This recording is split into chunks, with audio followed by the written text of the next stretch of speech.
Buen día, hermanos.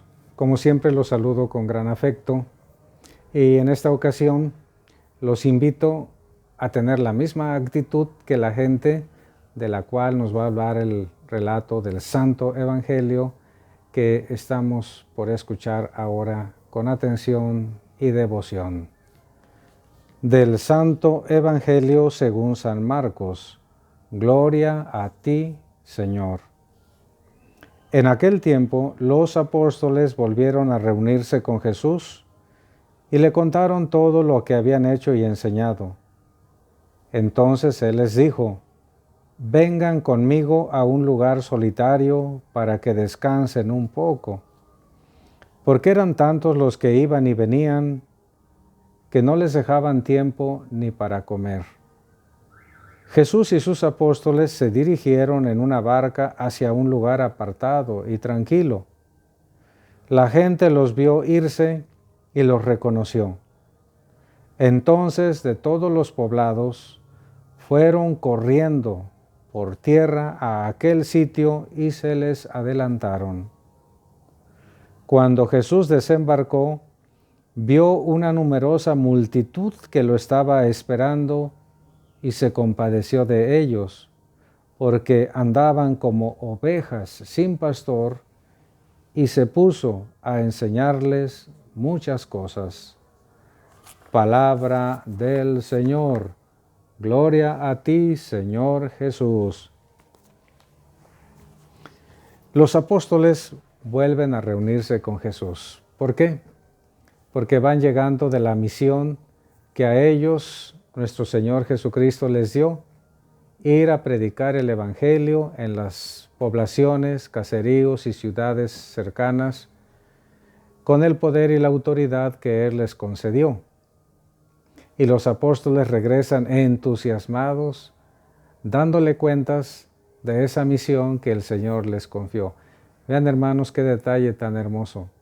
Platicando directamente con el Maestro, narrándole los pormenores de esa exitosa misión que Cristo les dio. Asociados a su misión, el anuncio del Evangelio, el anuncio de la palabra de Dios. Y entonces, Él les dijo: vengan conmigo a un lugar solitario para descansar. Porque era tanta la gente que estaba en torno suyo que, dice San Marcos, bueno, no les daban tiempo ni siquiera para comer. Era demasiada la gente y todos querían estar cerca del Señor, todos querían estar con el Maestro, todos querían también estar cerca de estos hombres privilegiados, predilectos que son los apóstoles. Entonces, el Señor, hermanos, vean, ¿cuál es la invitación de Cristo? Vamos a un lugar apartado para descansar. El descanso, queridos hermanos, podemos decir dos cosas importantes de él. Primero, es necesario para la persona. Toda persona necesita un descanso. Las personas no somos máquinas. Las personas también necesitamos un receso de la labor ardua para reparar las fuerzas físicas y el ánimo también psicológico. Por eso, hermanos, si alguien vive entregado al trabajo, que no sea esclavo de él. Si alguien vive trabajando siempre arduamente, que aprenda también a descansar. Es una necesidad, porque el que no descansa se estresa, se preocupa, se torna violento, pierde el ánimo por la vida, se hace esclavo del trabajo y por consiguiente también esclavo del dinero. Porque esas personas que se esclavizan de esa forma, cuando descansan sienten que están perdiendo el dinero. Sienten un amor desmedido ya por las cosas materiales que consideran el peor empleo de su tiempo, un descanso, siendo que es una necesidad. En segundo lugar, el descanso no solamente es necesario, humanamente hablando, para cada persona, sino que también es querido y ordenado por Dios. Claro, pues el Señor sabe perfectamente quiénes somos. El Señor sabe que tenemos que guardar también el descanso. Pero fíjense, hermanos, que el descanso no es equivalente a la ociosidad, a un simplemente no hacer nada, absolutamente nada. Es un cambio de quehacer.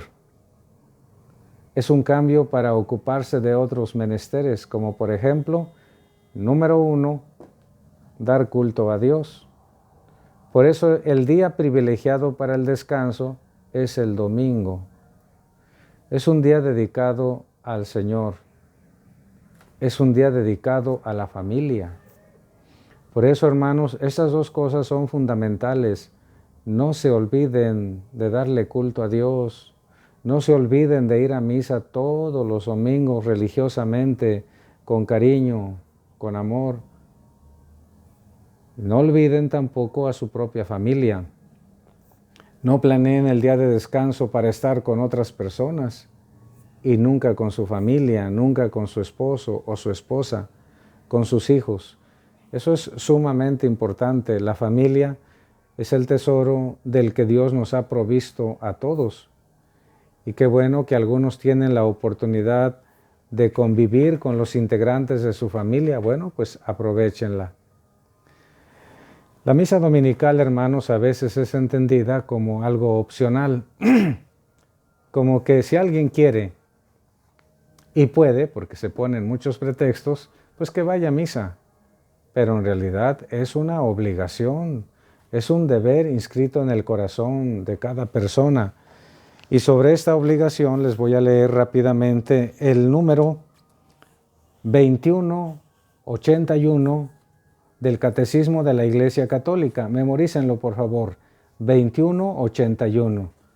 Dice así: la Eucaristía del domingo fundamenta y confirma toda la práctica cristiana.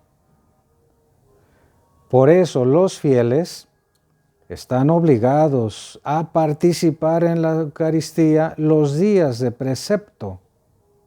¿Cuáles son los días de precepto? O sea, que obliga, son todos los domingos y las fiestas de guardar.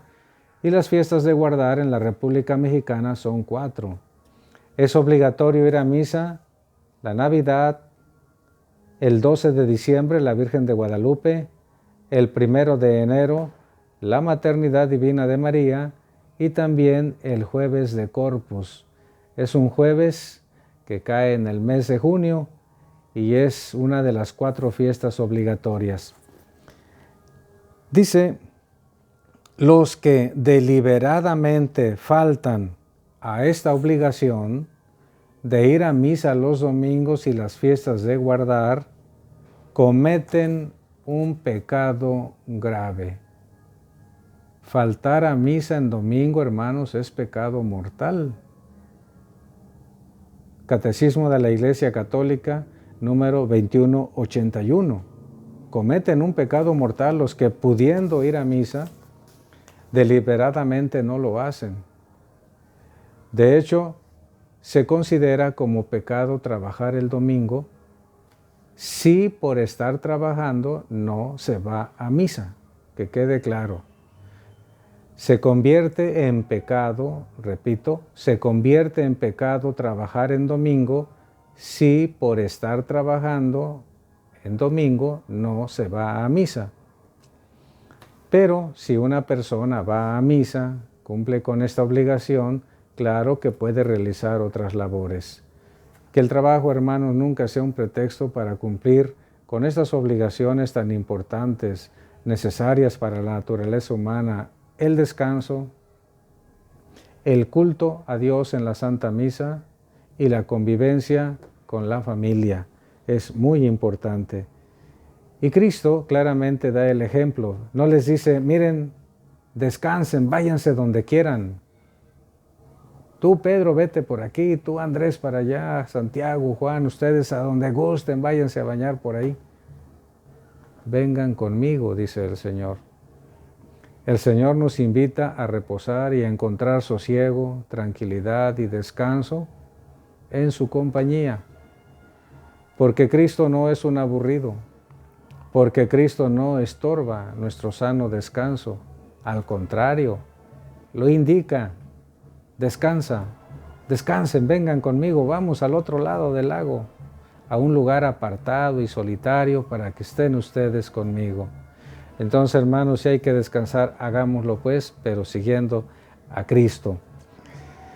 Pero la gente se dio cuenta que ellos cruzaron el lago y por tierra se les adelantaron, de tal manera que cuando Cristo y los apóstoles desembarcaron en la otra orilla, ya había allí una gran multitud de personas y Cristo sintió lástima, Cristo sintió compasión, porque andaban como ovejas sin pastor, como ovejitas perdidas, y se puso a enseñarles muchas cosas. Esta expresión de San Marcos como ovejas perdidas es una clara alusión, hermanos, a un capítulo muy importante del libro del profeta Ezequiel. Es el capítulo 34, donde se habla del maltrato que los jefes del pueblo hacían de las ovejas, es decir, de las demás personas. Por eso Dios, a través de Ezequiel, dice: yo mismo me voy a encargar de mis ovejas. Y esta profecía, hermanos, se cumple en Cristo. Notó que estas personas andaban como ovejas sin pastor, que sus pastores, los escribas y los fariseos, no eran buenos pastores. Se aprovechaban de las ovejas, no hacían lo que debían. En cambio, Cristo desde ahora da muestras de ser un pastor compasivo, misericordioso. Es el buen pastor. Él realmente es nuestro pastor. El Señor es mi pastor, nada me puede faltar. El Señor es nuestro pastor, hermanos, nada nos puede faltar, pero tenemos que dejarnos conducir por Él, guiar por su enseñanza, guiar por su vida, por su persona. Se puso a enseñarles muchas cosas. ¿Qué hace el buen pastor? ¿Qué hace Cristo, nuestro buen pastor? Primero y ante todo, enseñar lo relativo al reino de los cielos. La función fundamental de Cristo, el Hijo de Dios, hermanos, fue la predicación, la enseñanza de las realidades divinas. Por eso, como la gente de ese tiempo que andaba ansiosa, sedienta y hambrienta de la palabra de Dios, nosotros también debemos buscar tener la misma actitud, tener hambre y sed de la palabra de Dios. Y si actualmente no la tenemos, hermanos, pues hay que pedirle al mismo Señor: Señor, dame la gracia, dame la dicha, dame la bendición de escuchar tu palabra como se debe, de sentir hambre, de sentir necesidad de la palabra que tú nos enseñas. Eso, hermanos, es importante, porque las palabras de Cristo no son palabras vacías de contenido. Las palabras de Cristo, como dijo San Pedro, iluminado por el Espíritu Santo, tú tienes palabras de vida eterna.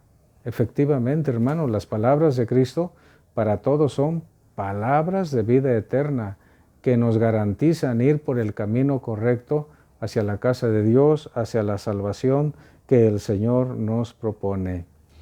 Que Cristo, el buen pastor, nos bendiga a todos.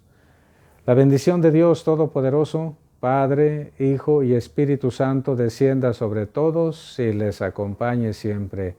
Suscríbanse al canal, queridos hermanos, compartan con sus familiares, amigos y conocidos el video para que la palabra de Dios pueda llegar a más y más personas. Denle like, pulsen el dedito hacia arriba y la campanita para que cuando suba un nuevo video les llegue oportunamente. Muy buen día, queridos hermanos.